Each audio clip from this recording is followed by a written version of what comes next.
Welcome, everybody, to tonight's community meeting. We have a special guest, my friend Dean Obeidallah. Let me tell you a little bit about Dean, even though I'm sure you know him from Substack, from SiriusXM Radio, maybe from his comedy appearances. I was in New York City just a couple of months ago, and I went to, was it the comedy? What's the New name York of the Comedy Club. the comedy, the New York Comedy Club, and Dean was the headliner and kind of the MC, and it was so good. I was there, my better three quarters, as Dean has probably heard me refer to my wife. Nilu was there. Our son was there. We got to catch Dean's set. And I'll tell you, if you can ever see the man doing comedy live, I highly recommend it. So he has the Dean Obeidallah show, both on SiriusXM and on Substack. He's got the Dean's Report, and there's something else you got going. What is it? The Daily Dean. The Daily Dean. Dean, 3 to 4 minutes. It's on YouTube. it's Somebody like a Dean Obeidallah Dean show on YouTube. Dean Palooza. Everything It's Dean. Dean. Well, that's my name. So it's too good. And it also means faith in Arabic, and also in Farsi. It means the same thing. It means religion or faith in Farsi. So as your wife would know. And as Dean's catchline is or was for a long time on his show, he wants to be our Muslim friend. I love that. I love that tagline. I'm here to be your MBFF. That's what I say in my radio show every day.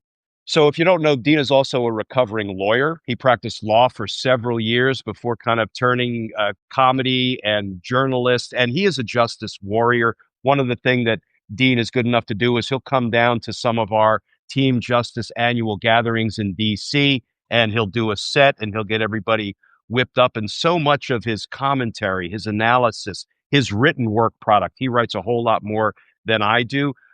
It's all about justice. Yes, it's funny, but it will make you think. And he is kind of a justice warrior in days when we need justice warriors, like so many of the people who attend these community meetings.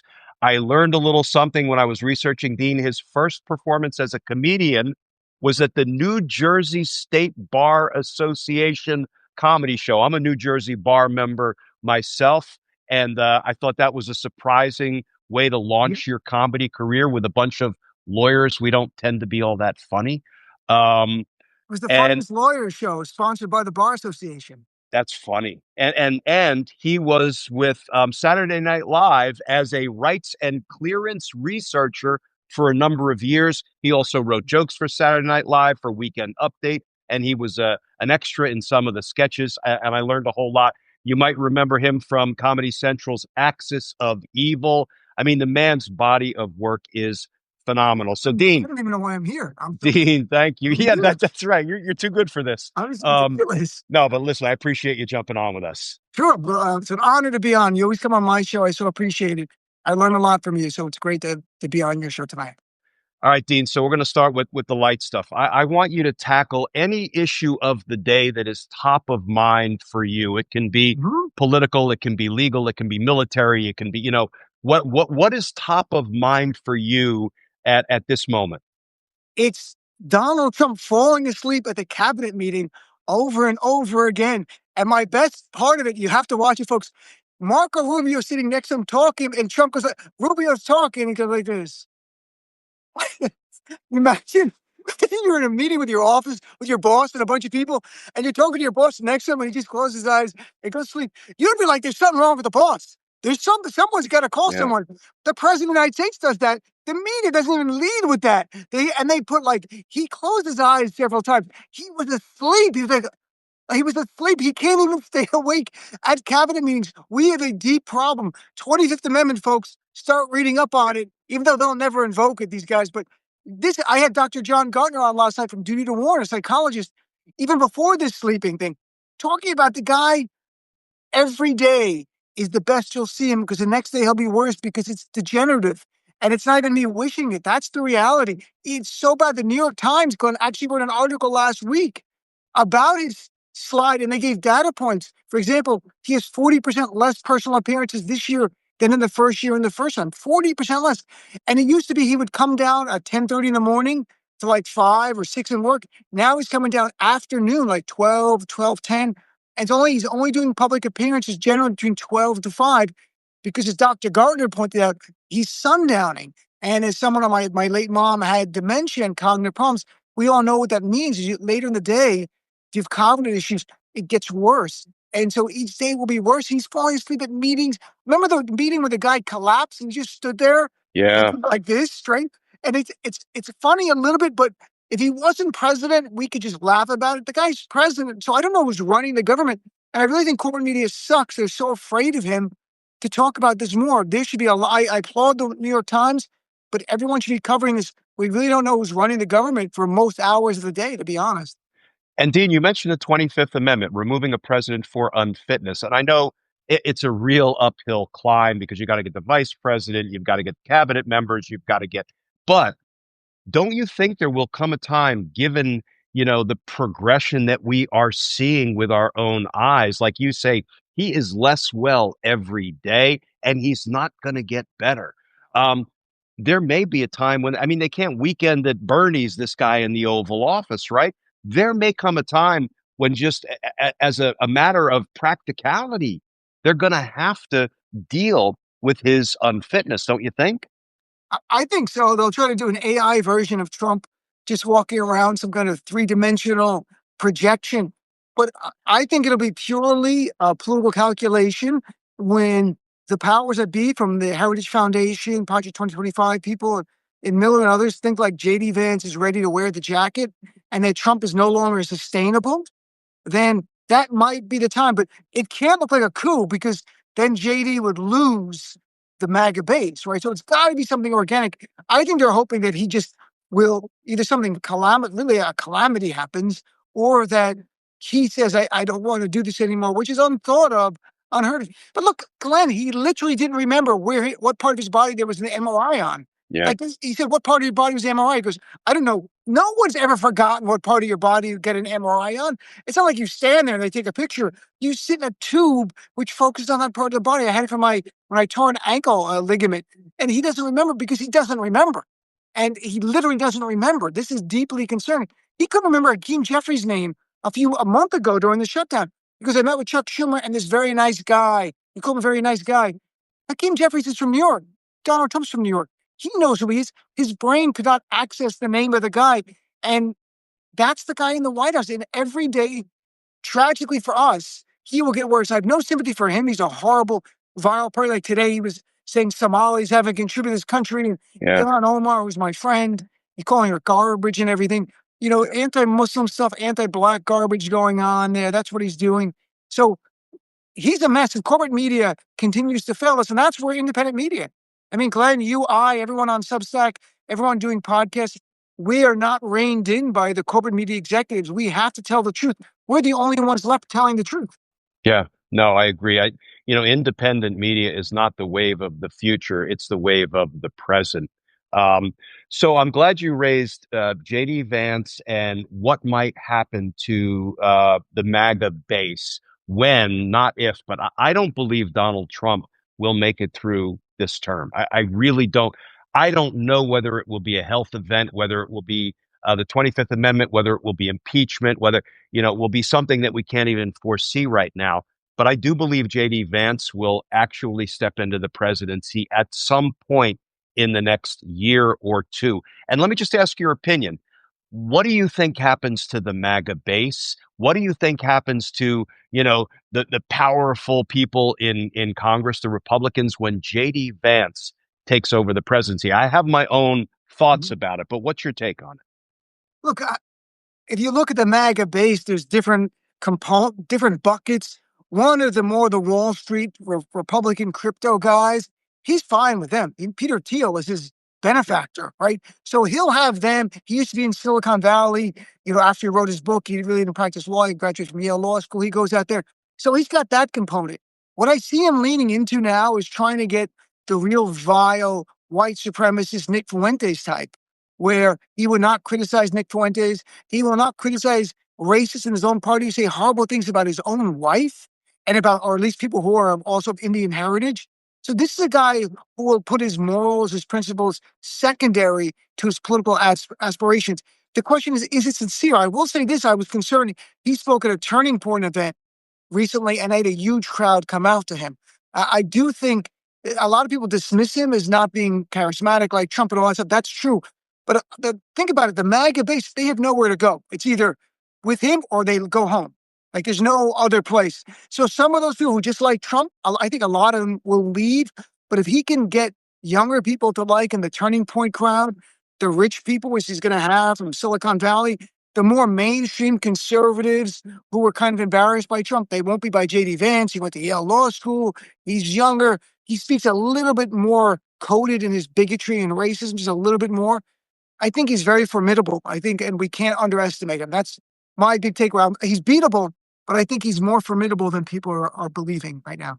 So my take is that, once somebody is plugged into a cult and they have pledged everything to a cult leader, including buying his autographed Bible and his tchotchkes and his, sneakers and his red hats, once you have, pledged everything to a cult leader, I think it's very hard to transfer that to another cult leader. And I do think, I don't know if it's a majority of the most rabid of the MAGA base are cult members, but it feels that way to me.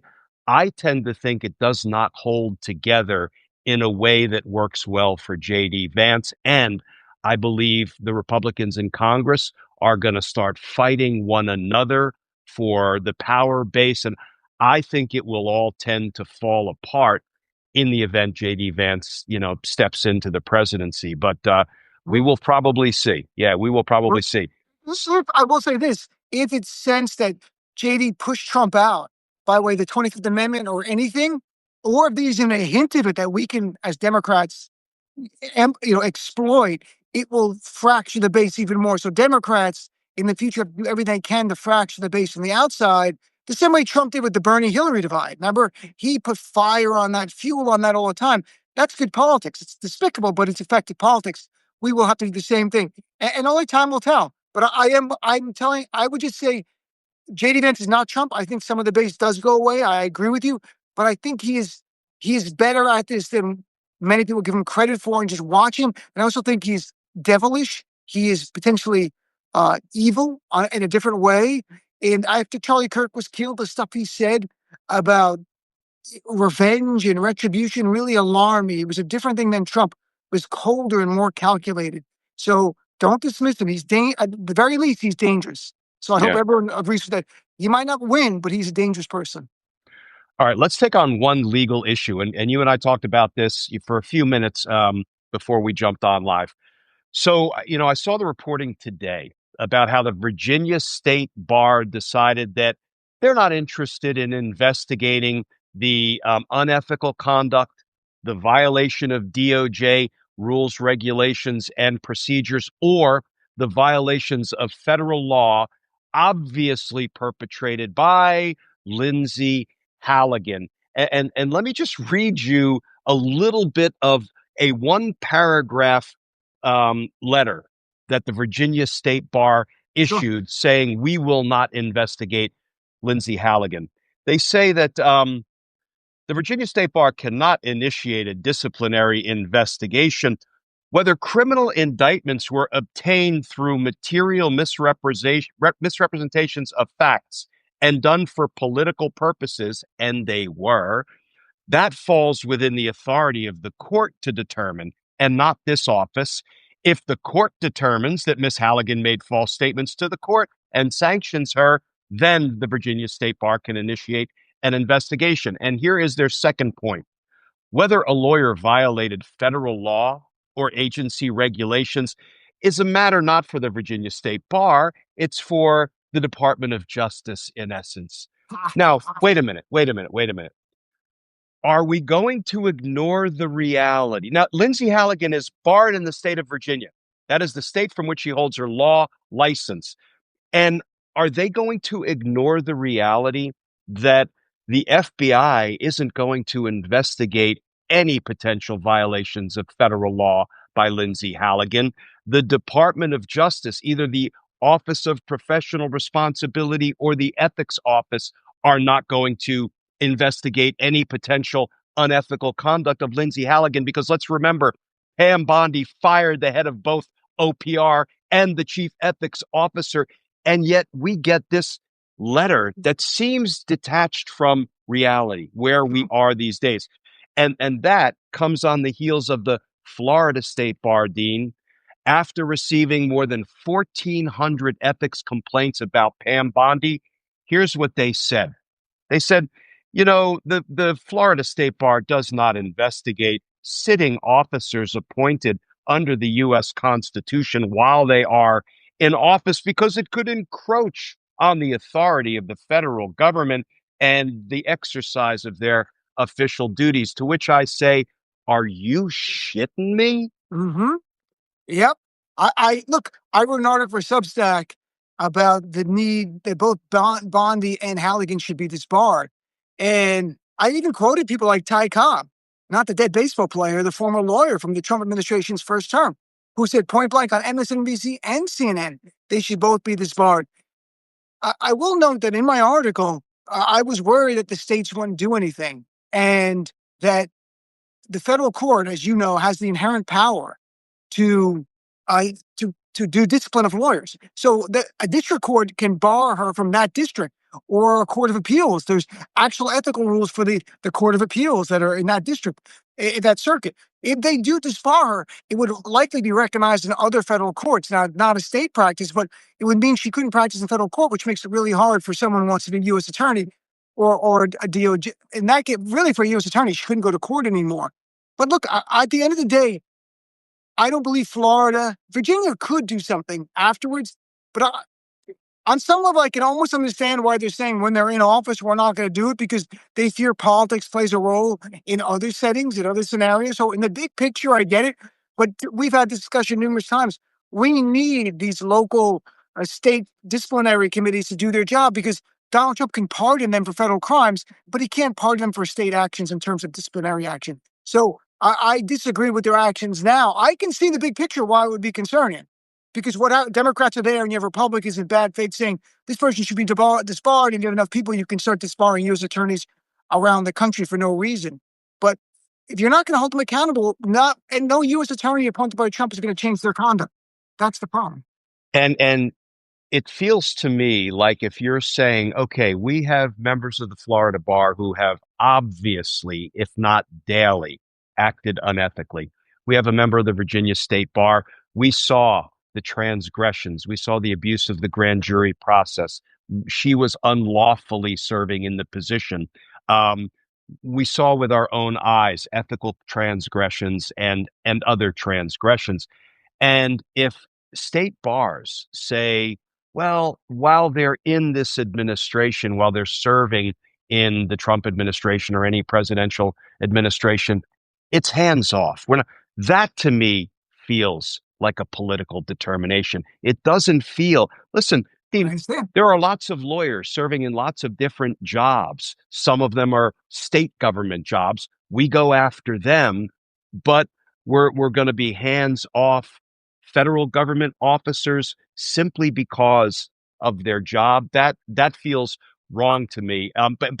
Let's say this: in the long run, we know it took a long time to disbar Rudy Giuliani. It took a long time to disbar Kenneth Chesebro and John Eastman, and so there is still hope that state bar offices will act. It just may not be, when they should act. Right now, I think is the most important moment because there are no ethical constraints or guardrails in the federal government. I think that makes it more important for state governments to act in a timely manner. By the way, do you click your pen a lot? Because people are noting that you click your pen a lot and people can hear that. Do you do that? Can they? I didn't know that. Someone just wrote that. I guess I do. I don't know. I'd have to ask my community members here if I do that all the time. I don't know. They just flagged it, and while you were talking, it kept coming up. And I'm like, is that noise, that clicking? I thought it was, I didn't know idea what it was. I thought it was just ambient noise. My noise. dentures. No. Look, we all want the same goal. Everyone listening here is justice, right? Justice matters. You wouldn't be here if not. And I just hope people don't give up faith in that it's going to take time. And we know that. And there's some have been held accountable.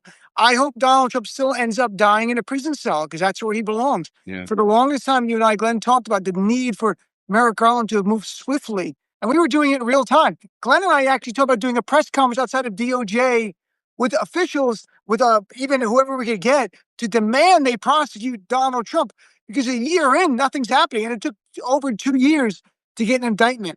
You need people to fear that they're going to be held accountable. That's the only way to change their conduct if they're not good people. Look at Donald Trump. He surrounded himself with criminals. Why? Because he's a criminal. That's what he feels comfortable with. And this is when you got Pete Hegseth doing what he does with no regard for international law or domestic law, because they all think they're above the law. And Lindsay Halligan, Pam Bondi, my point in my article talking about them is they think they're above the law the same way Donald Trump is. And we need to make it clear to these lawyers who work for the Trump administration they're not. Disbar some of them, that would change their conduct. We're going to need some state to do the right thing. Look at New Jersey, maybe with Alina Habba. Perhaps there's a potential there. Perhaps. Yeah. And I'll tell you, these de facto war crimes that are being committed, these people are feeling themselves now. They think they're bulletproof, but justice will come. Accountability will come for war criminals. I have to believe that. Indeed, we're going to have one hell of a cleanup mission on our hands, cleanup and rebuilding when the rule of law comes back into the light of day. And I believe it will. And then shame on us if we don't do what we know is necessary to rebuild our institutions of government. And it's going to be a heavy lift. So let me ask you this. Where do you find your hope? Where do you find your optimism? It's probably the same place a lot of people listening and watching do, and that's from the community of, look, I have this privilege of having a radio show where people call in every night, so we built a little community there. Also, Substack, from doing Substack Lives and the articles. It's really from the online community that lifts my spirits. There are many times on my radio show that there were very dark days in this first term of Trump, especially early on. And I'm not going to say I was despondent, but I'm certainly down. And I would do a monologue and people would call, and just the fighting spirit of people who called in inspired me. And the same thing with the comments on Substack and talking to people like yourself, Glenn, and people like Michael Fanone and Harry Dunn, your friends, and all these warriors who go day in and day out. It's not about money. It's about trying to make a difference, trying to do the right thing for our nation. And they inspire me. So it's collectively all of us in this community keep my hope going. And in turn, I try to bring up people's spirits on those days that they're down, because I'm like a puppy dog that needs to be liked. So if you're feeling down, I'm the perfect person to lift your spirits. So if anybody wants to get in line and they want to pet Dean, I guess you're, no, community is Right. everything. I Community agree. is everything. And I think, we are proving that by, the No King's Day rallies, and I hope there are more to come. But we are stronger than the haters. And I do believe we're gonna, and we've been through a lot of tough times in this country. We tend to forget, everything is not always coming up roses for the US of A. And we've been through a lot. And I do believe we're going to get through this. I never thought we would have somebody in the Oval Office who would get so close to kind of becoming a dictator. I did not think, now my better three quarters, who lived through the revolution in Iran in 1979 and had to flee, she's like, oh, I've seen this movie before. I've lived this movie before. And she has. So she is better at kind of seeing what's on the horizon than I think I am. But we're going to win this fight. We're all in this mess together, and that's the way we're going to win it together. So, any I'm any much more final any optimistic. final words to inspire us, Dean? The Look, we are in all. We are in all. Let me put it this way. I've said in many articles, alone, when you're faced with a fascist threat, they will crush you. That's the reality. Together, we can win. So by staying together and united and staying active and leaning in and not checking out, not obeying in advance, and being defiant and being there for others who put their neck out, we will prevail in this. It is very hard. I mean, I'm reading a book now about after the Civil War and the Reconstruction era, and how difficult it was for America then. The North had to rebuild the South, and still the remnants of the Civil War are with us today, to be blunt. When you look at the states that banned abortion, are the same ones that banned, that had slavery, the same ones that had Jim Crow. They're the same ones that have the most oppressive laws in terms of voting rights. That divide is with us a lot, but we keep persevering. We keep moving forward. At the end of the day, uh, inshallah, God willing, as Muslims we say all the time, and even Christian Arabs say the same thing, We will get through this, and my faith is important to me. And so all of this together, and people give me faith.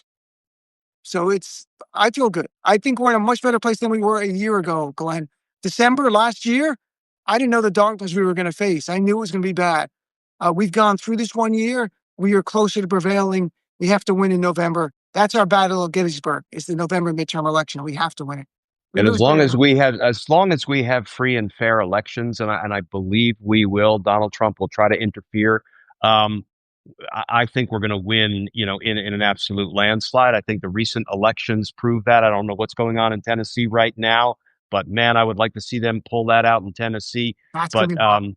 yeah, I think it's going to be our mission to work our Oh, asses off wow. from You now want to know until. what's in Tennessee? Go We ahead. don't know where the votes have come in from. So this is a caveat. With 56% of the vote in so far, the Republican has 49.8%, the Democrat has 49.1%.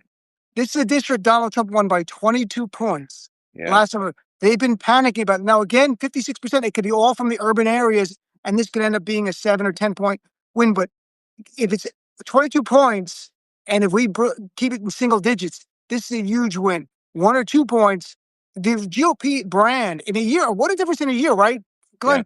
We lost the House and the Senate and the White House. The Democrats in disarray. A year later, we know the issues of affordability. And what is Donald Trump saying in the White House today? It literally calls affordability a hoax perpetrated by the Democrats. Repeating that, I hope he repeats that from now to next November. We might even win the Senate, not just the House. He keeps doing that. So it's neck and neck in Tennessee's 7th district. A live update right now. That would be great. yeah. And look at Donald Trump's poll numbers. What is he, 36% approval? That's lower than whale shit, technically. There are STDs. Syphilis is catching up on the guy. Where Trump is right now. All right, Dean. Hey, thank you for jumping on. Thanks, Thank you for everyone. all the work you do. Hey, please follow Dean online, Substack. Where else should they look for you, Dean? Substack is a primary thing. I'm on Blue Sky at Dean Obeidallah, or Instagram. Again, everything's Dean Obeidallah. I'm kind of boring about there. And I hope if you're on Substack, you'll subscribe for free. Everything I do is free, like Glenn. And I hope you'll check out my new Daily Dean, which is on my YouTube channel, which is the Dean Obeidallah Show. Again, obviously all free on YouTube. Hope people check it out. All right. Thanks for being with us. And Thanks, brother. thank you, Nice to see friends. you, I'll see everybody. you 8:30 tomorrow night. Take care, Oh, Dean. every night I'll be here. Every night. See ya.